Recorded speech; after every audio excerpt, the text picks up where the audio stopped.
Shake your shakers high, shake 'em really high. Shake 'em any way they wanna go. Shake your shakers high, shake 'em really high. Shake 'em any way they wanna go. Let's go! Hello and welcome to episode 14 of Into the Spotlight. I'm Ryan. And I'm Morley. Our guest today is a singer-songwriter, performer, arts educator, and skateboarder. He's released multiple children's CDs, an indie progressive folk rock album, developed and performed in an interactive rock operetta for children, and toured as a competitive skateboarder. And even though he was skating with the Z-Boys in the 70s, he still tears it up on the half pipe to this day. I have vivid memories of listening to his music in long car rides as a young kid and watching him pop up into a handstand on his skateboard and proceed to ride 100 feet down the street on his hands. So without further ado, please welcome today's guest, my cousin, Charlie Kert. It's not what you know, it's who you know. Yeah. Charlie, thanks so much for coming on. Morley, thank you for having me. My pleasure. So Charlie, what is the story of Charlie Kert from skateboarding in the 70s to rock operettas for children? How did this all come to be? Are you guys fans of Cool Hand Luke? Where he said, I never ever planned anything? That's the answer there. How did it come to be? It just flowed one thing into another. But, skateboarding does lend to a creative mindset. A lot of it's about, making up tricks. And I think and a lot of skateboarders are into music and a lot of musicians are into skateboarding. So it helps to develop that way of thinking in terms of being creative. Does that answer your question a little bit?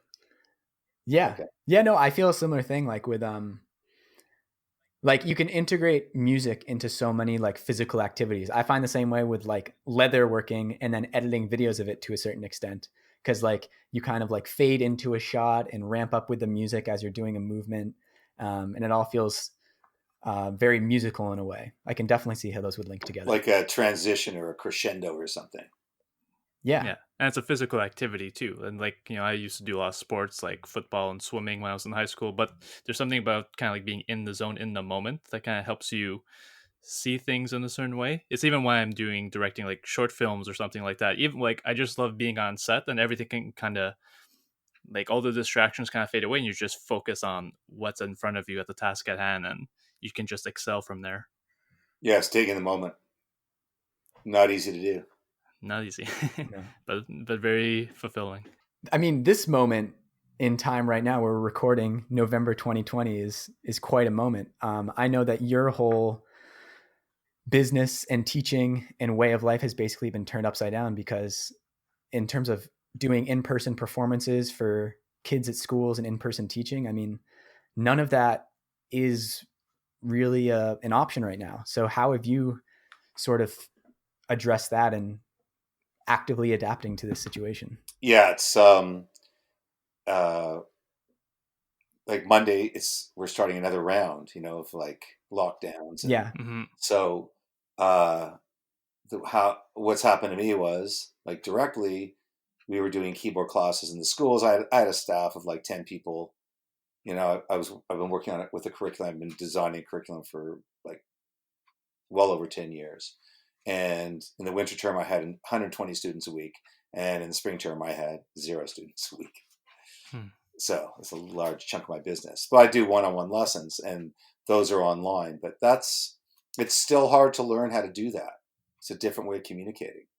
And you have to be really creative. You can create a lot of ways. So basically, if you're teaching lessons, piano lesson, your student's going to come into your lesson with the music. But if you're doing it online, you have to have a copy of their music, in front of you, and whatever you tell them to write on their score, you write on your score, so you can see what they're doing. Wow, Yeah. It's very analog. It's almost like it's like going back to the days of like talking over the phone to someone, and you each have a copy of it in your hand, and you're going over a document together. Yeah, it's and then vocal cues and facial cues and all that stuff is out the window. And it's very Yeah. different, like communication, very challenging in the way you use your voice. If you can create some sort of calm atmosphere, you know, if you can, and focus the kids, and it's impossible to do without the parents. Like if they're young kids, the parents have to be there. It's Right. pretty much. So you're asking a lot of parents who are scrambling to make their own ends meet, and it's tough on them. It's really tough. I think the tough part's about to start because it's always been warm out, Yeah. you know, and we've already been doing this lockdown nonsense for like since April, or maybe even March, like mid-March. So I did have 2 open mics canceled. I think I'm the only person. There's a place called the Painted Lady, and they do live open mics, and they have a feature artist every Monday, and I was supposed to be the feature artist like mid-March. I was the first featured Yeah. artist to get cut, Oh no. and then I was rescheduled for I think it was November 1st or something like that, or November 2nd, and then that's when they had to couldn't allow people into the bars, so I was supposed to be the first one back in the bars. They had to cut it out. So I think everyone remembers their first like appointment or scheduled thing or engagement when COVID started that got canceled. Yeah. I think for me it was my birthday because my birthday is March Oh, no. 23rd, No, and no. Eden and I were, I don't know what we were going to do, but we were doing like an event for each other's birthdays because both of us had birthdays in the spring. And she was like, yeah, I had to, we ended up going for a hike. I was actually going to get her tickets to Come From Away, the show. It's Have a you great seen it? show. And you never saw it? No, I haven't. We were going to go see it, but then we couldn't go. Like that was right when lockdown started. Sorry, you're going to get tickets for Eden's birthday? Yeah, for us both to see it together. Neither of us have seen the show. Oh, because I got tickets for my girlfriend's for her birthday to go see Come From Away. Come From Away. Was like this? Were you able to go? A year ago. It was a year ago. Gotcha. And it was fantastic. It's a great show. In fact, yeah, Ryan, I think you were telling me about it as well. Yeah, I saw it the summer I was just finishing my master's, so it was like, yeah, summer 2019. But it's hopefully once we can get to a time once we're removed from COVID and lockdowns. Yeah, it's a wonderful show. It's like I haven't had the opportunity to see a lot of live theater performances, but that was just so everything from like the acting, the dancing, the music. It was just really well done. Very impressive how they put that together.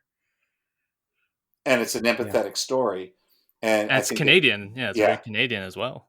People can't get enough of empathy because there's so little of it, right? And that's what it's all about. Like you couldn't go anywhere else in the world where they would treat you like that. No, exactly. Especially showing that humanity on such a tragic and horrible day. That's powerful. That's very powerful. And they do it well. They really make that clear. Of all the things they do well, that's the coolest thing. And Charlie, isn't that's a core part of some of your live shows, right? Is empathy. I know you have a character in one of your shows, isn't it? Empathina? Yes. Something like that? Yeah, it's a rare quality. And there are people that believe that they are empaths.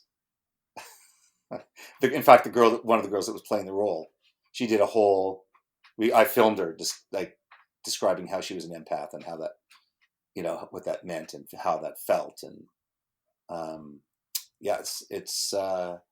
it is the quality that will get us through like COVID-19, and also the quality that will get us through the climate crisis. Because the road is what happens when you're not empathetic. We were talking about the road before. That's an example of people just eating other people because they're hungry and they're not empathetic. Yeah. Right. Yeah, and that's kind of what the worst case scenario with COVID would be, is just not caring about other people's well-being and being selfish. I mean, selfishness would be the worst case scenario. Yeah, like not wearing a mask. A pandemic. Exactly. Can't you wear a mask? Like, how hard is that? How much of an imposition is that? Yeah. What is that process like, trying to integrate, like imparting empathy onto kids into a live show with the music, with the visuals? Like, I know your shows are incredibly visual. I've seen videos, like there's the costumes, there's the props, all the colors and everything. How do you go about imparting that into a performance like that? Well, a lot of it is the character Empathina has to do that. That's kind of her job, to personify empathy, and it's the way she deals with the kids. and it's the way that she deals with like the animal life and the plants, and I guess there's maybe you see inequality in other things and other people, Hmm. and that's how like she helps them along, gets them to do Wow. things. It's a very interactive show, and she would be we're trying to get kids to sing, dance, and drum during the show in various different ways, and she will encourage the kids to do that like a teacher. And I guess teachers have to be empathetic to the needs and abilities of the students. And it's very true. Like you just brought up that point because I was looking at your mission statement, and one thing that caught my eye that made me smile was you kind of highlight the importance of allowing children to be expressive and experimental with their creativity. And you mentioned like how it's important for teachers to be empathetic to create a space where kids can feel comfortable and where they feel that they can try out different things that feels right to them and helping them refine that. And what has that experience been like for you? Well, with younger kids, like you're trying to teach them this piece, like adults tend to be very structured, and Mhm. kids are not. They're not structured learners. Like, I mean, they can learn to be, but I think that just more, I think learning for them is more like, I'm curious about this thing. I want to pick this thing up. I want to touch it. I want to hold it. Sort of tactile, Right. spatial. And so what little kids will do is you put a keyboard in front of them. They're going to try and experiment to see where those sounds are, what a Mm. high sound is, what a low sound is. Like they don't care about this linear nonsense about reading notes and what rhythm is this. And it is nonsense. Like really, it really is. Like and so they also will be very proud if they say they wrote a piece. Sometimes for them, writing a piece is writing letters that represent notes, just writing a bunch of letters, a stream of letters on a piece of paper. And to them, that's a song. And, Mm. if you want to be snotty about it as an adult, you can go, that's not a song. That's like, there's no, you can't, A could be any A on the keyboard or whatever, but it's vitally important to them. You have to understand that it's important to them, whether or not you're not on the same wavelength as them. That's not the point. So Yeah, Yeah. it's the melody of sounds that rings to their ears. Yeah. Well, that's interesting. So then, I mean, I've noticed in some of your music, like there does seem to be a world music mm, influence, kind of like Peter Gabriel. yeah, So do you find that kind of plays into it because you get some of those like non-westernized, non-structured musical influences that kind of children tend to gravitate towards in creating music? yeah. I think children they do like to hear sounds they haven't heard before, whereas adults want something generic. I mean, country music, it's the same song, been the same song for 100 years, right?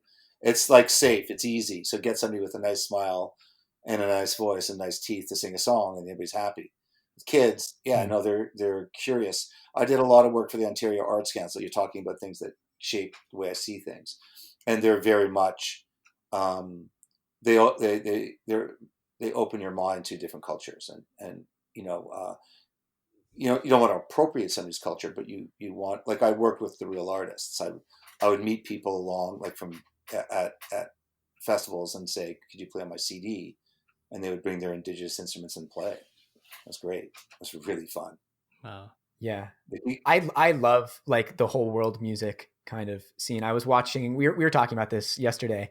I've been getting really into watching like concert videos during COVID, missing live performances.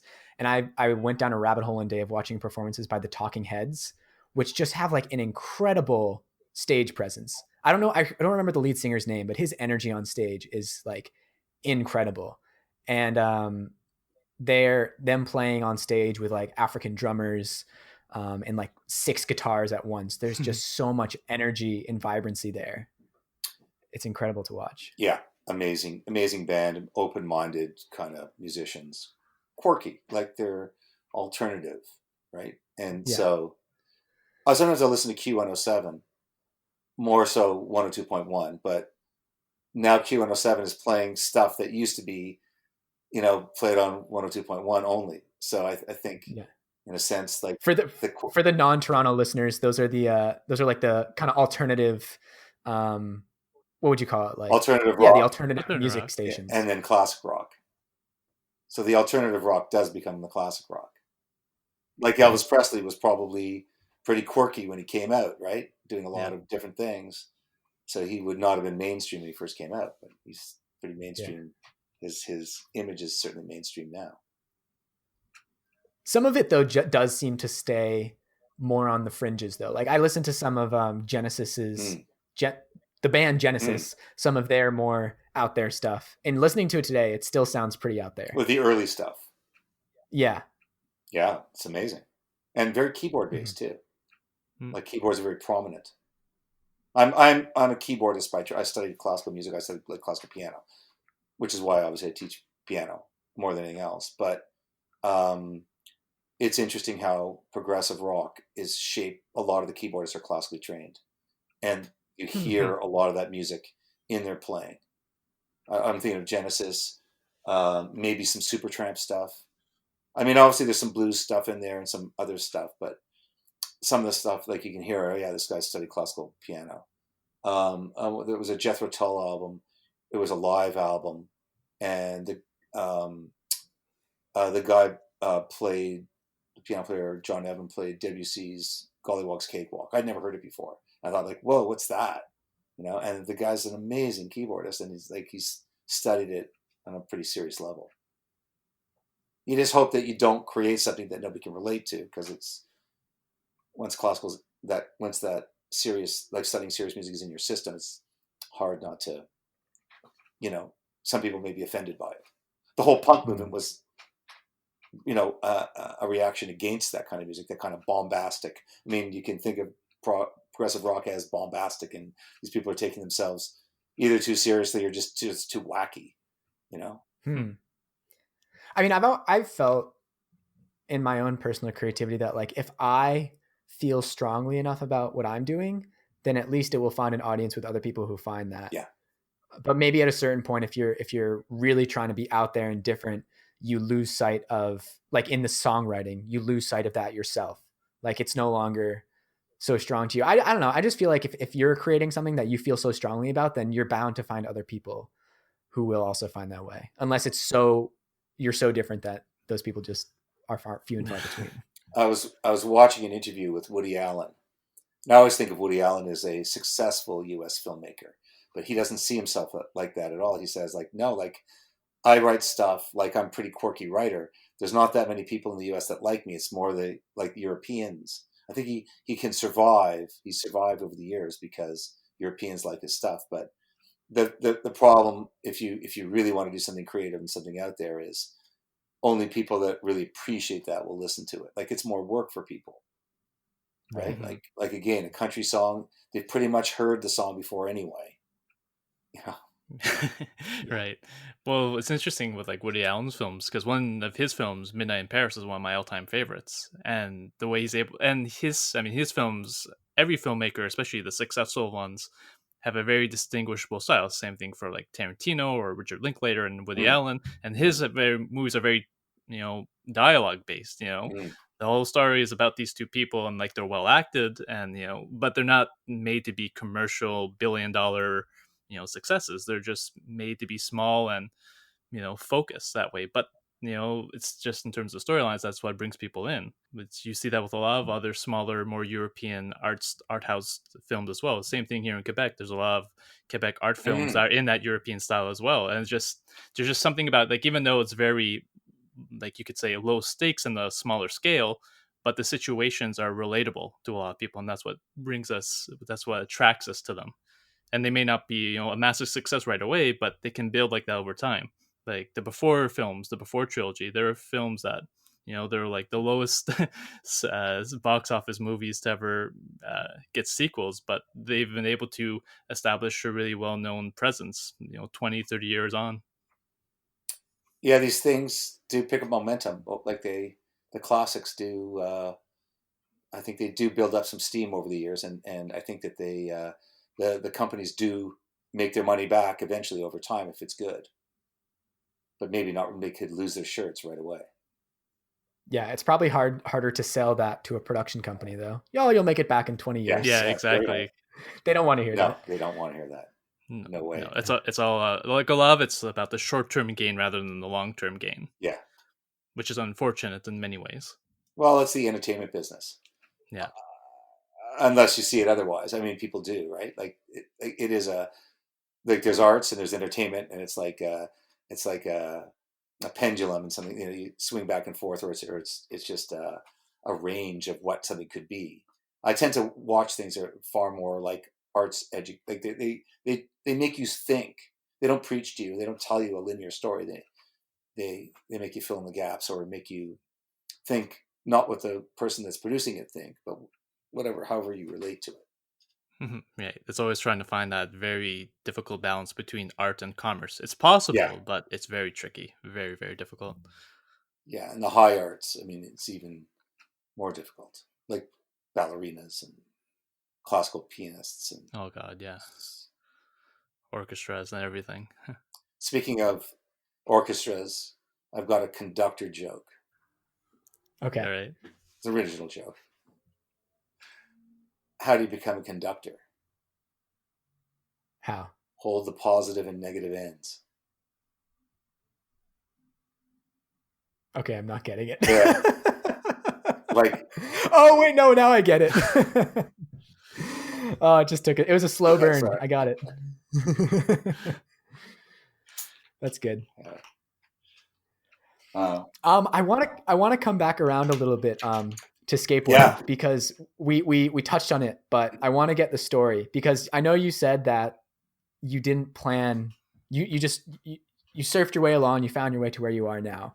But I think a lot of people would be interested in hearing how you kind of discover the world of skateboarding sort of right when it was becoming popular in the 70s. That story, and then how you have taken skateboarding it and kind of used it as a creative inspiration and continued doing it to this day. I mean, I know I've seen you, you still tear it up. Yeah, I think the basic philosophy is if you're not learning new tricks, you're finished skateboarding. So even Tony Hawk is always trying to learn a new trick. Like I think it's the definition of a skateboarder, and maybe the definition of a songwriter. Once you stop writing songs, you're no longer a songwriter. Billy Joel apparently hasn't written a song since 1992, but he just does shows. Wow. Okay, so how do we? First of all, I used to do it with my brother. My brother and I are like 16 months apart, and so we were just lumped into one organism called the boys. The boys are doing this. The boys are doing that. We're in those newspaper articles together. Anyway, we lived beside guys that were two sets of brothers. They may have even been twins, or they may have been very close in age, and they had a skateboard. And they gave us the skateboard to mess around with. And when I say skateboard, I mean a piece of wood with metal wheels on it. Like I'm actually old enough to remember when the urethane wheel was invented. They talk about that in Dogtown and Z-Boys, Yeah, like right. when they come out with the urethane, it's the best. Yeah. And it did make a big, like you can't imagine what metal wheels would have felt like, or then clay wheels, and then urethane. You're just sliding around everywhere, right? You just hit a stone or something like they describe in the movie, and you just kill yourself. Like it just stops dead. Yeah, and you slip out. And so anyway, it was luck that they gave us the skateboard, but we were infected by it. Like we couldn't stop doing it. It was so much fun. And then we got skateboards from the U.S. We got at one point we ordered these boards we saw in a magazine. They were $75, and we thought, oh, that must mean for two skateboards, like because I was getting one for my brother as well. It was like no, it's like and that seemed like a ridiculous amount of money to pay for a skateboard. But anyway, we were skateboarding around, and we got picked up by a sponsor, like a guy that made skateboards, saw skateboarding, and put us on his team. And that kind of started us off competing and doing demos and testing equipment and skating with the guys. It was actually the Sims team. Tom Sims is the guy who's like a longboarder who competed, and he also helped develop the snowboard. He's a surfer as well. Anyway, I just want to shout out my sponsor because you talk about creative. I think he was a creative genius, and unfortunately, he recently, maybe 5 years ago, maybe less, he passed away from cancer. And I didn't get a chance to say goodbye to him, but I did go to his send off, which was incredibly well attended. And so his name was Willie Winkles. He's a German guy, but his actual name was Wee Willie Winkles, and I think that the Wee is German for junior. So if your dad's name is Willie and you are Chris and Willie, I think you're Wee Willie. So that was literally the guy's name. We didn't believe it. He showed it to us on his driver's license. And so, in keeping with our theme of creativity, he created the 7-ply maple board. And all skateboards today, any board you buy, that popsicle stick shaped board with a double kick, Right. 7-ply maple, because it has the right amount of flex and strength. Huh. And this guy came up with it because his dad owned a woodworking factory in Brampton, and he thought, well, plywood would be good because it has flex, but it would be strong. So that's like to create something that's lasted 50 years. They can't improve upon. Like I have the original boards. I have like the demo boards, like the things we were testing out. He'd always come up with some crazy thing, like he put graphite in the middle. And so, as far as I know, he's credited with creating a 7-ply maple board. He was also the first person to create a half pipe with flat in the middle. A pipe used to be like a perfect circle, but he thought that it didn't give you enough time to recover. Like you wanted to be able to set up your next trick, your next wall. So he put space flat in the bottom. He also was instrumental with Tom Sims and Lonnie Toft in creating the snowboard, like the modern snowboard today. Like Right. it was done up in Blue Mountain. And the original ones like were this weird, like looked like a banana board, but like a snowboard, and had like a leash on the front, and you'd hold the leash, and it was just weird. Like, and they finally figured out you have to strap your feet to the board. Like there's no, like you can't do it. Like a skateboard, you can jump off. You get into trouble, you bail. On a snowboard, it doesn't. You can't. Nope. You just fall. And if that edge catches, you're going to go flying, like head over heels. But I don't think I think they might be working on release bindings now, but and so he did that. And I think the wakeboard as well. He worked on the modern wakeboard. So he was truly a creative genius. And there's other things too. I just don't remember all the things. So anyway, Canadian hero in terms of creativity, in terms of like, huge impact on the sport of skateboarding or the whatever you want to call it, art form of skateboarding. He's to me, he's like as big as influence as the Dogtown guys were. They were more style, but he was more like function, and that's how the boards are all made. I don't think you can buy one that's on 7-ply maple. Huh. Like you have to look pretty hard. So, yeah. So he made our childhoods. Like this guy, he was a great sponsor, like nicest guy, always like, looking out for us, giving us equipment, driving us around. I mean, we were minors, right? And he was maybe in his early 20s. It's hard to remember, but he all those articles from the newspaper. Well, at least 2 of them. I'm wearing one of his shirts, and he got us in the paper. So, yeah, it was great. Yeah, that was a great part of my childhood. I'll never, and it's too bad that he's no longer with us because he deserves the credit that he's due. People should know who that guy is. Yeah, I mean, I haven't heard of him. No. I never even have thought about who invented the skateboard. You're right; it's like an unchanged invention almost. Yeah, it has been like the same kind of boards since the 80s. I mean, the shapes have changed, but the 7-ply maple hasn't. Like the number 7, that has not changed. Nobody said, well, make them a little thicker and make it 5-ply. It's not been changed. So in terms of creativity, call him out. And then should I mention the Jeff Grosso story? Yeah, please. It's a funny story. It's one day I'm out skateboarding around. There was a park called the Super Bowl in Toronto, mid to late 70s. There was some guy from the Toronto Star there, and he wanted to shoot a picture of a skateboard, and he chose me to shoot. And he was said, well, why don't you try this? Why don't you try that? And I said, no, let me show you this move. This is the move you want to shoot me skateboarding. So he listened to me, which was good. Anyway, so I did the trick, and the trick was in the newspaper. Now the trick, and I don't know what inspired me to do this trick, but it's like you go up a wall and you grab the nose of your board and you pivot on the tail. So all 4 wheels come off the surface. You pivot on the tail, you come back down. So it's either called a tail tap or a tail block, depending on like what you believe the terminology is. So what was interesting about the way I did it was I'm regular as opposed to goofy foot, which means my left foot is forward. I grab the nose with my right hand, doing a frontside kick turn, like a frontside turn, meaning your toes are to the wall, to the wave. Okay, so if you can see in the picture, my body's all like contorted, right? And so it's probably not the way you're supposed to do it, but like there is no proper way to do anything in skateboarding. That's supposed to be the joy of it. Right. So, so anyway, I had the picture taken and I haven't, stored away or whatever. My parents have it up on their wall and whatever. So one of my friends, a skateboarding friend, was going through like library archives and he finds this picture and he posts it on Facebook. And some guy says, well, I've never seen anybody photographed doing that trick.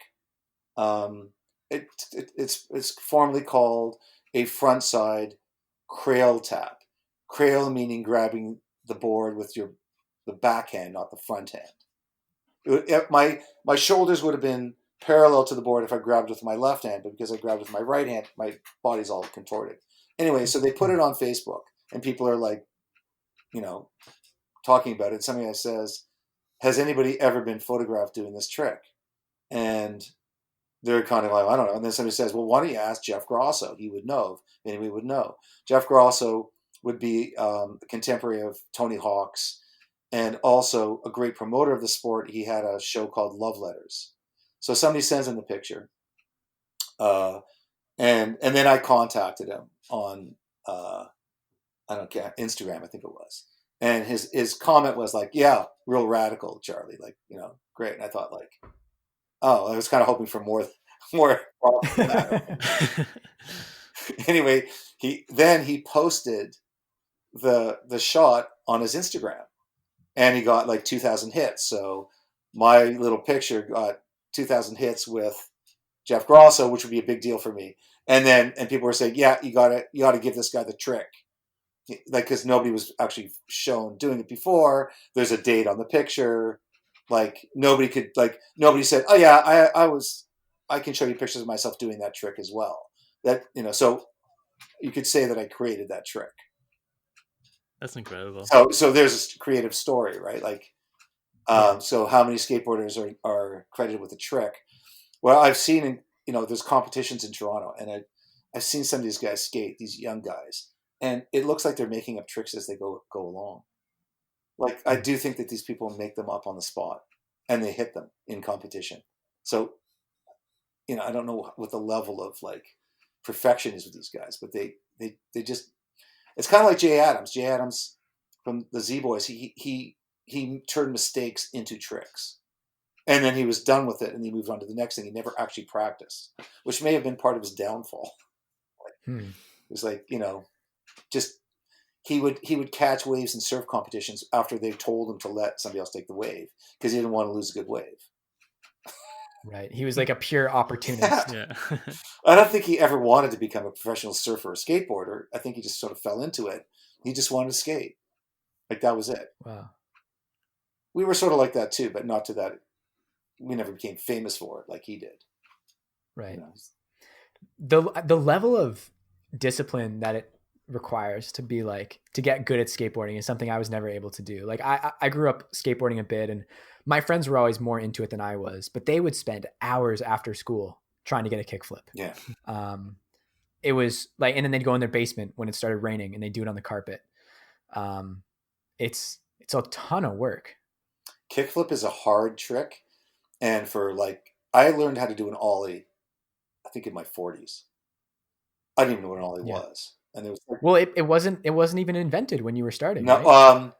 There was a guy named Alan Gelfand, I think his name was, and he did an ollie on the vert, like an ollie air. So they knew how to do it and that was just to the tail end. And I never would have attempted such a thing because I didn't have access to the parks closed and whatever. Like it was kind of dying. I really only did it for 3 years in high school, but yeah, that was a trick. And I remember that was a trick that was created in the 80s, I think. And I could not when somebody tried to show me what it was, I just like, that's not possible. It defies all logic and all, anything, any sort of science. Like Yeah. it's such a difficult trick. And of course, and one could argue it's the basis of almost all tricks that people do, because they ollie up things and off things, and now you see these crazy videos.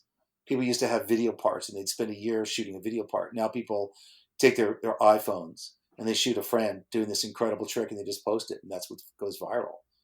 And the tricks are Yeah. insane. Like they'll do an ollie or a kickflip, and in midair they'll flick the board the other way with their toe, and then land on it. Like it's like not possible, but it's like Weekend Warriors. Weekend Warriors are doing this. It's not possible until someone does it, and then everyone says, "That's super cool. I want to do that too." Yeah, and they'll do it, and the slams that these guys take to learn a trick is it's their bone shaking slams, and they're nutters too if they're on a railing. You can imagine what that is. So for sure. Yeah. So, yeah, I know. I know you're always padded up, and I probably should have done a bit more of the pads in my days. But luckily, most of my injuries were not in skateboarding. Well, not luckily, but they were mostly in parkour, which is zero padding at all. It's just your body. Talking about movies, Casino Royale opens with one of the best parkour best Bond openings I've ever seen. Yeah. Sebastian Foucan. So the guy in that scene is credited with inventing the sport of free running. So parkour is credited with David Bell, who's a French guy. And he popularized this sort of like getting from point A to point B as efficiently as possible. And then Sebastian Foucan was one of his contemporaries. He integrated some style into it and some gymnastics, and let's not just be as efficient as possible. Let's get some flips in and put some style into it. And so that movie, I think a lot of people would say, really took free running into the mainstream. I mean, it had like, I think at that point, free running and parkour were kind of like skateboarding culture, and that there was a lot of low budget videos being made. But I think after that, it was a lot easier for parkour athletes to get stunt work or people to actually want to invest in these videos. Right. But that's great. Like, I couldn't believe it watching that. It's great. It's a long scene too. Like that, the guy's doing a lot of cool tricks. And the thing on the crane, they go up on the crane. It's crazy.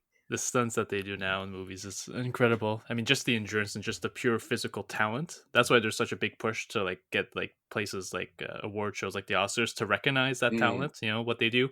I don't know if you guys have heard of or seen the movie Mad Max Fury Road. Oh yeah, yeah. The stuff they did in that movie. Oh my god, the fact that was all, the stunts that they were doing, and with the cars and the actors flying from one to the other, the guy who's like ripping on the guitar with like flames shooting out, and that's all real. That's not CG. That is real. I mean, that's an achievement. I mean, just the stunts and the artwork, the coordination to do that. I mean, we always talk about movies in terms of like the story and the acting, but that is powerful stuff to do action in that way. That's very impressive. Mm-hmm. Yeah, visual. Go ahead. Go on, Charlie. Sorry. Oh, visual. I was just gonna say I love the video of the raw footage from Mad Max Fury Road, and it's like 99% of the movie. Like just right off the cameras, it was like, oh, they actually did all of this.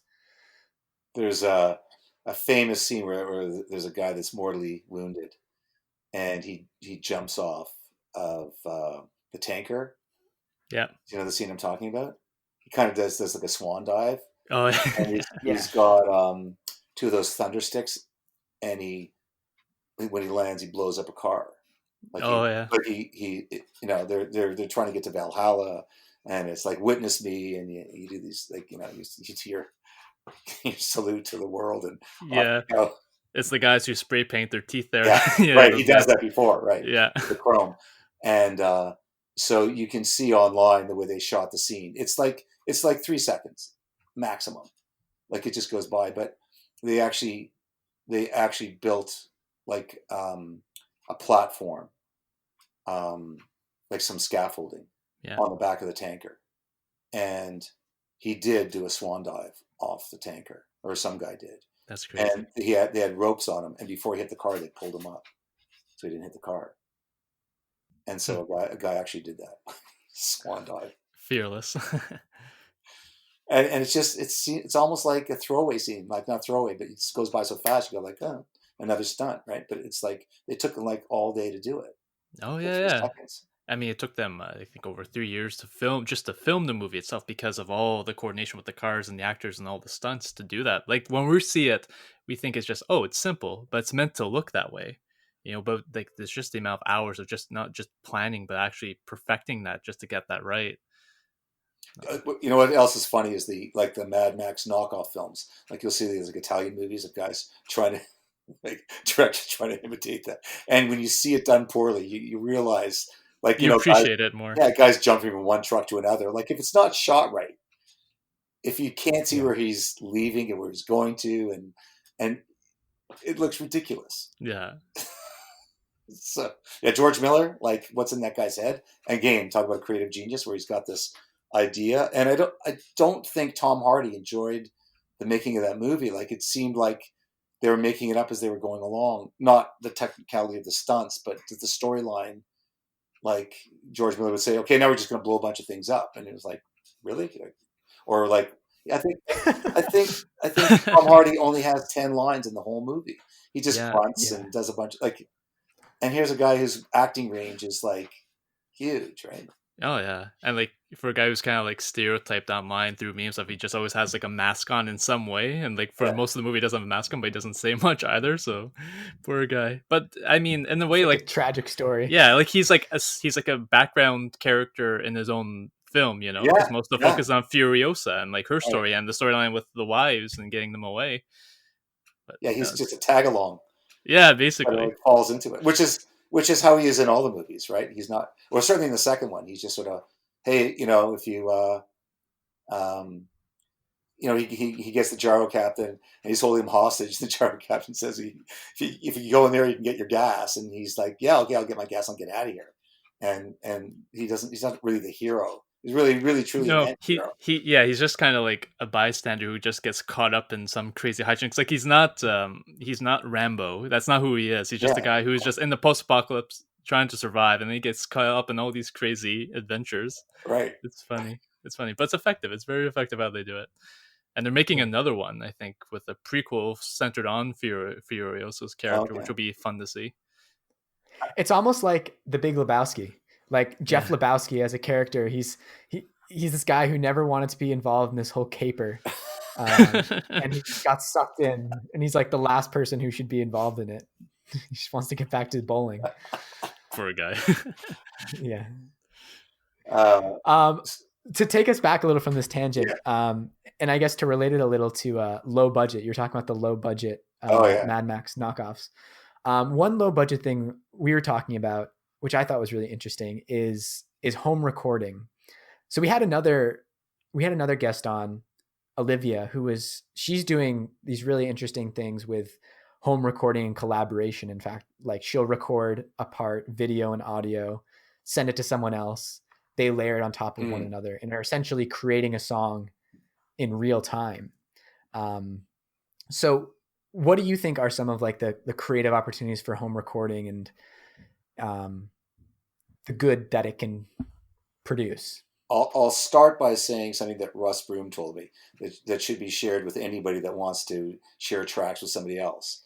And that what he said to me, because he played on some of my children's albums as well. And he said to me, Charlie, if you're going to send me a track, 4 clicks, like a bar of like that sets the tempo, then a bar of nothing, then your song. So that if you're sharing tracks, if you can't get the tempo right, if you can't get the beginning right, you can line up the clicks. And it's the easiest way to trade tracks. And I do that with my students. And if they don't do the 4 clicks, sometimes you can't line it up. So just a technical thing if anybody's going to do that. So what was your question about? Like, what's the creatives like? Some of the creative opportunities that home recording can bring, and the advantages of like home recording as a musician. Well, it's great for pre-production and practicing, like first and foremost. Like it's cheaper. You can do whatever you want. You can try out a million things before you're paying somebody, a producer, an engineer, for studio time to go in. You have unlimited tracks. You can always change the tempo or the structure, and you can add effects. A lot of these computers now have internal sounds. So I was working on a track. It's kind of based on a riff.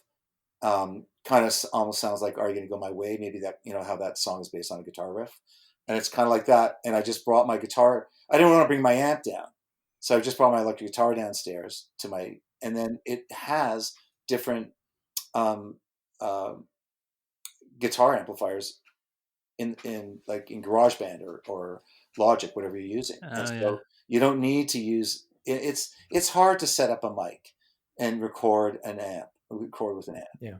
right? And then what if you don't like it? What if you didn't like that sound? So if you record clean with a guitar and then you just start switching the amps around.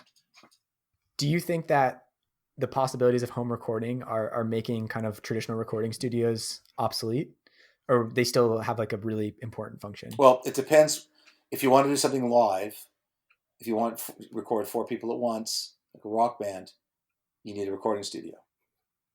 You can't really do it in your basement. I can't imagine how you would. I mean, you could. I suppose you could, but it'd be a lot of work. And like there's, you can't. I think it's very hard to get the sound that you get in a real recording studio, like with a real mixing board, like a big mixing board. I think. Yeah. I don't think they can replace that. And it's really something to consider if you're like trying to get your tracks played online somewhere, like or playlisted somewhere. If you're like, I have a friend that does these. He does everything himself. He writes the song, he sings it, he plays all the instruments, he records it, he mixes it, he masters it, then he does a video. And he's hoping it's going to get playlisted. And I'm thinking like, okay, I guess it's possible. Like there's, Prince could do it, or maybe Todd Rundgren or somebody. But like, look at the credits of the people you're competing against. Look at the credits on the song. There's like 20 people involved. You have somebody that records it. You have somebody that mixes it. You have somebody that does the mastering. It goes through different sets of years. And to me, like this, like there's a oneness. That's a good point. Yeah, you want to avoid that oneness. I don't think Todd Rundgren succeeded at making like good records by himself. I don't think you can. I think the point is that you mix ideas with people. Yeah, you're putting an incredible amount of both pressure and trust in yourself that like I will be able to hear it perfectly and make all the adjustments to make this sound good to every listener. Yeah, I don't think it's possible. Like you're talking about a genius level aptitude at doing it. But it sort of takes the fun out of it. I mean, who is that really what you want to try and do? Like, or wouldn't you rather like jam with a friend? Like, Right. why not have somebody else do your harmonies? And now it is easy. I mean, now you just fly the tracks back and forth. It's a great way to join a community. And I think that's what it's about, like being part of a community. Not like thinking you know it all, thinking that you don't know it all, thinking that you want input into what you're doing. Right. And it helps because it can also kind of humble yourself because you get all those different types of perspectives on your work, and that can just help you improve and be a better artist as you go. Yeah, it's a part of a learning process. It's like you're knocked out of your comfort zone. Like people like they're not as smart and as not as correct as they think they are. Like No. It's just not. No, and like like even go ahead. okay, no, sorry, but no, it's just like this idea of like arts and creators, like I don't think we should ever be totally comfortable. Like we should always be proud of our work, but we don't want to get to a space where we're totally comfortable. Where it's like, okay, the way I see it is exactly the way it is. Like you want to hear some of those input, even if it's just opinion, because it kind of just makes you think. It's just a way that we can just do it a little bit better, and may not always come from yourself, but it can help whatever it is that you're working towards too. Absolutely. And it's more fun. Like who wants to sit alone in a studio? Especially now with COVID, like you're alone enough. Like invite a friend. Yeah. People are not as good at singing as they think they are also. Like singing is the hardest. That's funny. Like you hear all these marketing schemes. I got playlisted here and I got like just get a good vocalist. You'll get playlisted. Like, because everyone wants to sing their own Yeah, everybody songs. thinks they have great voices. They don't. Like, sorry. Like, I mean, I know my vocal limitations, and on Breathe, uh, there's that break in the middle where there's kind of like almost like a Middle Eastern melody, like a chant. Hmm. The girl that sang that, like, she's an amazing singer. Yeah. And it's just part. It's like mostly God given. I mean, it's mostly just the way your voice sounds. And yes, you can learn different phrasing and different breathing and enunciation or whatever. But mostly it's what you're born with. Yeah, And I've become Yeah. really conscious of that recently because I've been looking into doing like freelance audiobook recordings. And mm, I also record voiceover for a lot of my videos. So I've become very conscious of the way my voice sounds and also like listening to our podcasts back. Um, and you can try to fix some of the little quirks or whatever you have, but you can only really do so much. Like your voice is your voice at the end of the day. Hmm. yeah, it's it's a switch singer. That's the solution. Not try and make your voice. Not try and tweak your Yeah. voice, unless you're doing like a cool effect, like you're taking the high end and the low end off of it, and trying to make it sound like it's coming out of a radio or something weird. Yeah. Then yeah, it doesn't really matter what your voice was to begin with. But Right. like most of the songs you hear on the radio, they're sung by amazing singers. And if you want to Mhm. take a song like Bohemian Rhapsody, and you go like, yeah, that song should have never been a hit, and it broke all the rules, and I'm going to try and do that. Don't forget, it was sung by like one of the best rock singers of all time. Yeah. So before you Yeah. set out to do that, don't forget that. And three of the best, and his bandmates were three of the most intelligent rock performers of all time. Yeah. So, like, that's what you're competing It's for. insane. Yeah. I was showing Eden the Live Aid performance. She had never seen the video before, so we were watching it together. And oh my god, just like the sense of that you get that Freddie Mercury is like a once in a generation musician is so palpable. Like the crowd work that he does, where he's just going from way down low to way up high. His range, his energy, his control, it's out of this world. He's thought to be like, if not the best, one of the best. What's interesting too Yeah. in terms of creativity is, I think it was in the movie that bio they did of Queen. They talked about how can we write a song that will really involve the audience, and that's how they came up with that beat for "We Will Rock You," Mm. because it's so simple, and yet to do a beat like that, I think yeah, it's a simple beat, but what speed do you do it at? Like you'd have to have a good feel for like you don't want to go too slow, you don't want to go too fast, just right so that people can do it and vibe to it. Hmm. So it's deceptive, but they're like that's a really like you might try and write a song. Well, I want to get on the radio, so I know it's got to be simple. I know it's got to be repetitive. Okay, so that's maybe your mindset. But what about if you're trying to do a song that stokes your audience? Then how are you going to do that? What are your goals going to be? And like they couldn't have done a better job. Like that every hockey game, every baseball game. It's It's Yeah. mind crazy. blowing. It's crazy. It's I can't think of the word, but everyone knows it. That the word that means that everyone knows it. It's totally universal. Universal, that's the Yeah. word. I mean, I would think that you have to do a lot of that in developing your children's songs and the performances. I mean, because you're trying to get the response from the kids and their engagement. What is that process like in trying to write for that direct engagement from kids? You want to speak their language, but you have to keep it simple. Like you think, oh, to make it good, it's got to be complex. Yeah, I think it starts complex, but then you whittle it down to its like simplest elements, and that's what you go with. It's like I think we were talking before about Sting. He was saying most important, like sometimes the most important aspect of a hit are the notes, not the notes you play, the notes you leave out, leaving space. Um, like John Cage's 2 minutes and 13 seconds of silence.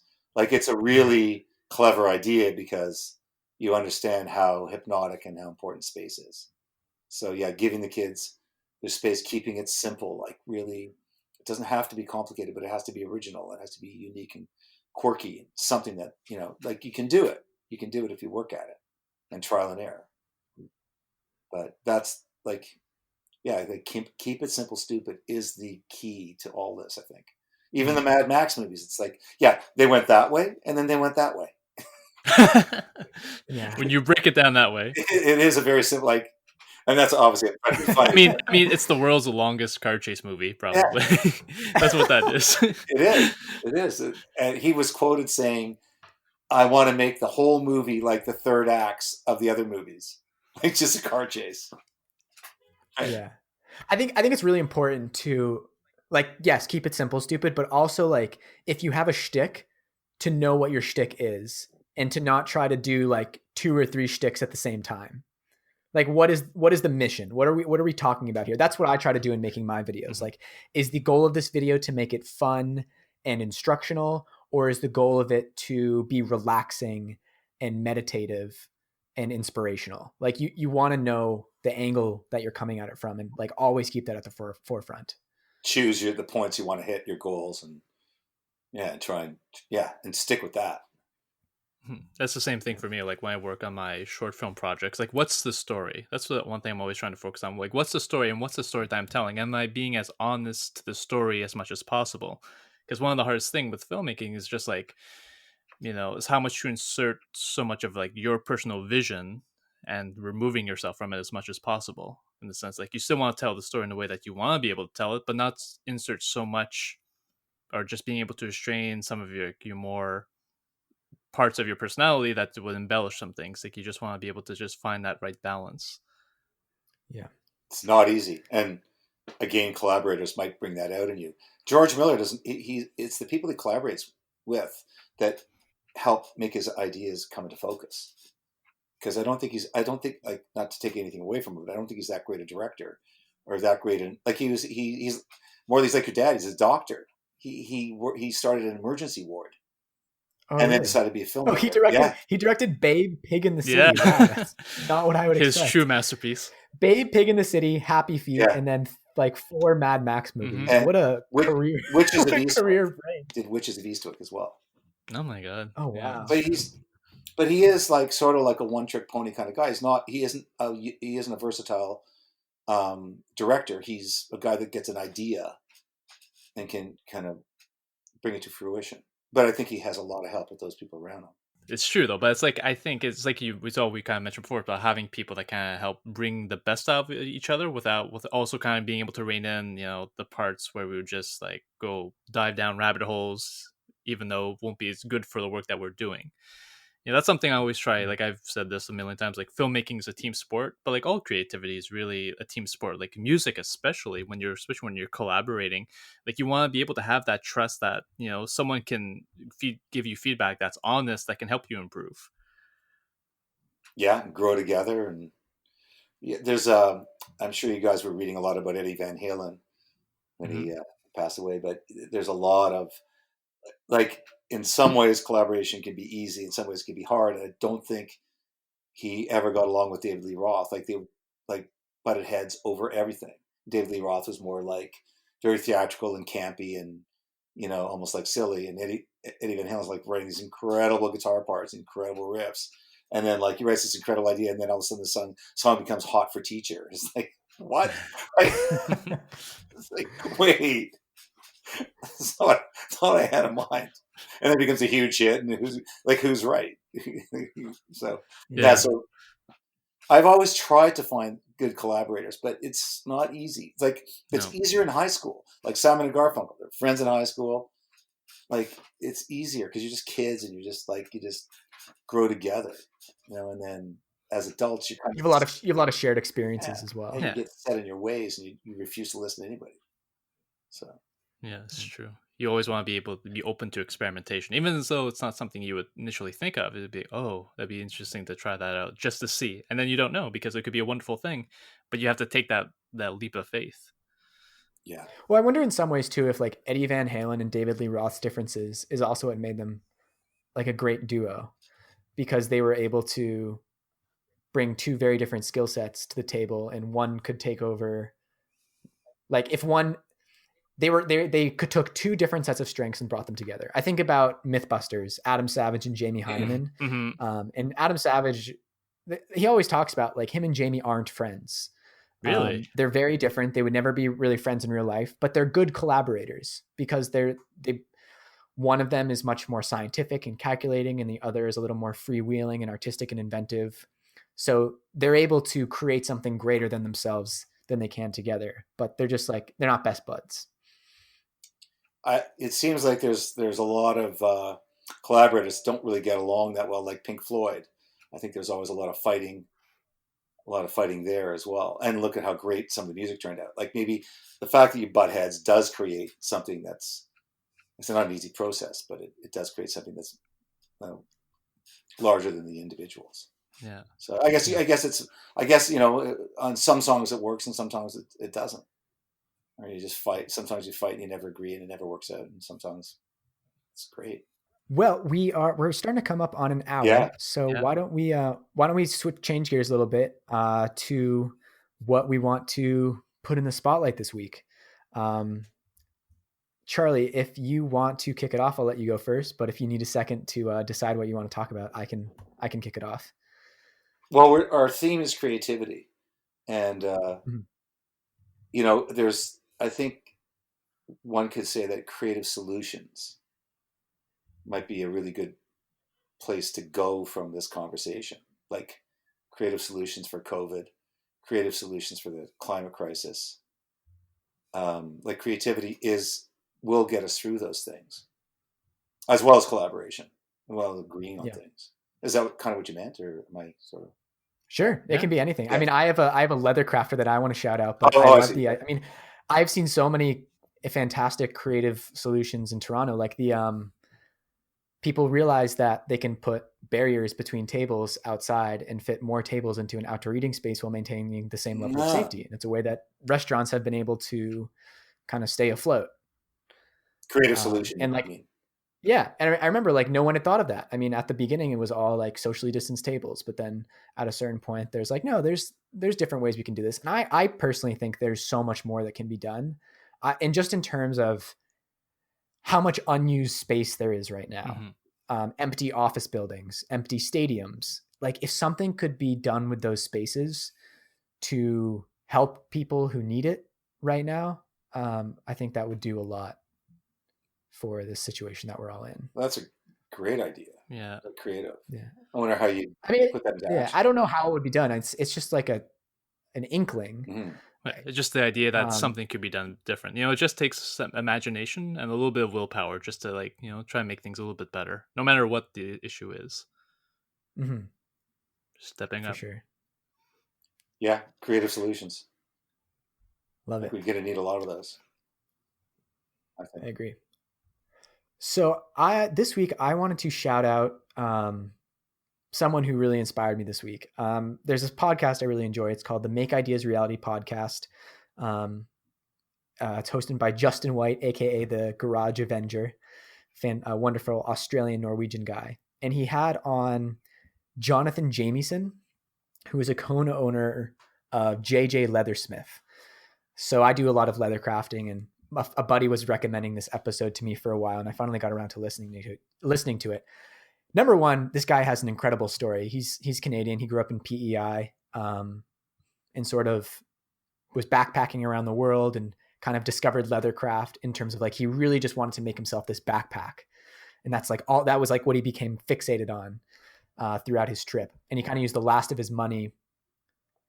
He actually took the money he was going to take to fly back and to get supplies to make this leather backpack. And now, years later, he owns a handmade leather goods business in Ecuador with this guy, Humbi Yaberla. Started an entirely new life for himself there and makes beautiful stuff.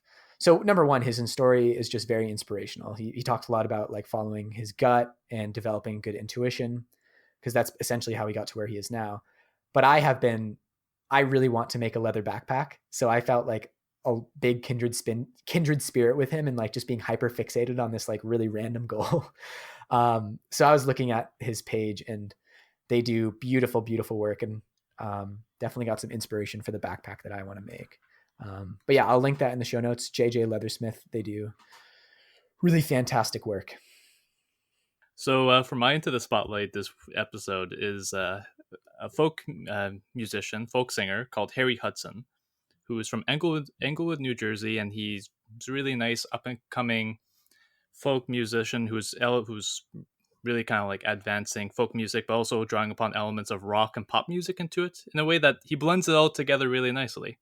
And he just released his newest album. I just saw it yesterday. Hey, I'm Here for You. So I thought I listened to it. I thought I liked it a lot. I also liked his first album. Yesterday's Tomorrow's Night, which I think you guys would really like as well. I mean, I don't have really a long paragraph personal preference for this, other than the fact that he's an up and coming musician, but also because, as I learned about him, he was diagnosed with Hodgkin's lymphoma at the age of 20, and he was able to recover from that, and he was able to keep on and find success with his music, which is nice to see. And like I know, like people who all go through adversity and personal challenges all the time, but it's just nice to see that someone's able to continue making the music that they love, finding success with it. And not only that, because I know like when we go through these things, like I know it doesn't impact our talent as creators, as artists, but it impacts the way that we create and why we create. And like I noticed in a lot of his songs, it relates to like a lot of those deep personal issues. And I thought it's nice for someone to take elements of their personality that can be hard to translate into their art, and they're able to do it in a way that's very effective and compelling. So that's why I highlight him for this episode. He was sort of a singer-songwriter writing about his observations, his personal like take on something. Yeah, well, exactly. Like in the fact that he was able to recover from that, because a lot of his first early songs deal a lot with that, and from there he was able to translate more and more his musical style that way into like the way that it is now. Because like even though we can't ignore things in our life that happen to us, it just becomes a part of our creativity, either whether we're conscious or unconscious of it. It's very interesting and amazing that he could overcome his illness and keep going. Yeah, because that could be something that would just stop you and sort of force you more into like a mainstream kind of non-creative existence. Yeah, exactly. So, but he kept on going. It's actually really kind of poignant, because I was just talking with some friends recently about how the harsh realities of life sometimes can like kind of tear you out of a creative flow. I find like not something, I wasn't even talking about anything as extreme as being diagnosed with lymphoma, but like your car has problems and you have to go deal with those car problems, but you felt like you were in this great kind of like mental and physical space and creating and inventing. I also find it with just like some of the mundane parts of life, like having to go to a big box store like Canadian Tire, Home Depot, and seeing all like the mass produced crap while I'm trying to make things that I think is really nice. And it's just like, just trying to become a little more resilient to that and not let those things affect me. Right. That's a good inspiration for that. For sure. Charlie, I did have one more question for you though, if you don't mind. Okay, sure. Because I know like teaching music to kids, what you're doing is a phenomenal thing. It's being able to help spur their creativity, help them grow and everything. In all the years that you have been doing this, what have you learned from teaching music to kids? What have you learned along the way from that? I think that if you can impart to kids like the joy of music as opposed to like the harsh reality of music, like if they develop a love for it and a curiosity about it, if you like, that would be my goal as a teacher. Like when I was a kid, I did a lot of the conservatory exams. I had a very sort of rigid piano teacher, and I think that's good in a lot of ways, but I don't know if that's what it's about for most people. And I think that you have to respect that part of people's personalities. It's like, give them a song they want to play. Don't teach them how to play piano. Teach them how to play what they want to learn on piano. Like, give them the song. That goes for all level of students. But I do think that with COVID and everything, there's like, it's so easy to, write something on GarageBand. And when I mean write something, it could be anything, and just share it with your friend and ask hey, you contribute something to my track, I'll contribute something to your track, and just like share the experience and just have fun and socialize. And I think music is more of a social thing. I don't think it's something that you just stand there and do alone. Mm-hmm. So yeah, I think I'd enjoy that. It's Great. easier way to get through this time. I think certainly my plan. Yeah. I just like I'm buying a little more gear, and like because I'm doing those open mics, I know a bunch of musicians online that I could reach out to and say, here's my track. Can you send me do a harmony for me, or can you do this or do that? Just for fun. Right. Awesome. That's great. That's a perfect note to end on. Yeah. All right. Well, if you want to hear some of Charlie's music, number one, we're going to play Breathe at the end of this episode, which we mentioned multiple times throughout the course of the episode. But if you want to listen to more of it, you can go to littlefingersmusic.com. You can find Charlie on Instagram at littlefingersmusicto. I don't know if we even said in the episode that is the name of your business, Little Fingers Music. Yeah, that's the name. That's the big shout out. That's why I'm saying what I'm saying. That's the big. Yeah, we'll put it early on in the show notes and title. Yeah. And yeah, Facebook, you can find it there as well. Charlie, is there anywhere else where you want to direct people where they can find your stuff? I've been I think it's like you can buy it online. It's through cdbaby.com. I think they put it everywhere. Like I think just Google it or just email me if you want me to send you a track. But yeah, people like every once in a while, they've sold something of mine. They send me some money, not huge sums, but it's out there somewhere. I should have double checked that before I came online here, but yeah, it's it's all good. It's funny. Sweet. All right. Well, Charlie, thank you so much. This was a great conversation. We won't take up too much more of your time. Thanks for having me, Ryan. Nice meeting you. It's nice meeting you. Yeah.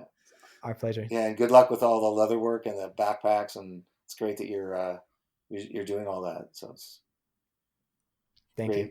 Great forum for you. Thank you. All right. Have a great day. Give my best to Eden. Will do. Okay. All I guess. All right. Bye. Ciao.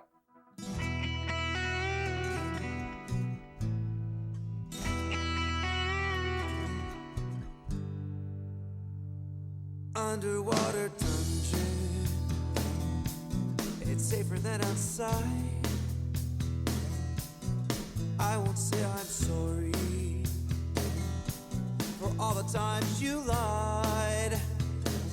Unpack the bags I carried in this ocean of shade, unshackling my mind. Blood mixes with the water, just drifts away, drifts away, drifts away. I just wanna breathe,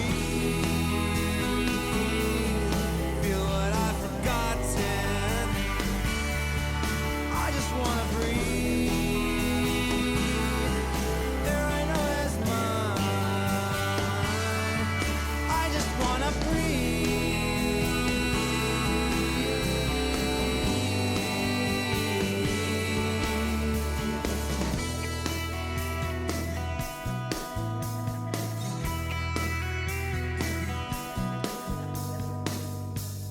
Depression's underground. Pride, it floats just like an island. I'm digging through the dirt, and I'm tunnelling into Thailand. Bombs bombard the icebergs, and germs frozen on the snow. Gators from the swamplands, drown in overtones, overtones. I just wanna breathe,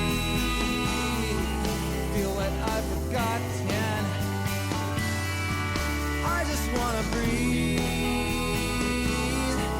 There I know is mine. I just wanna breathe,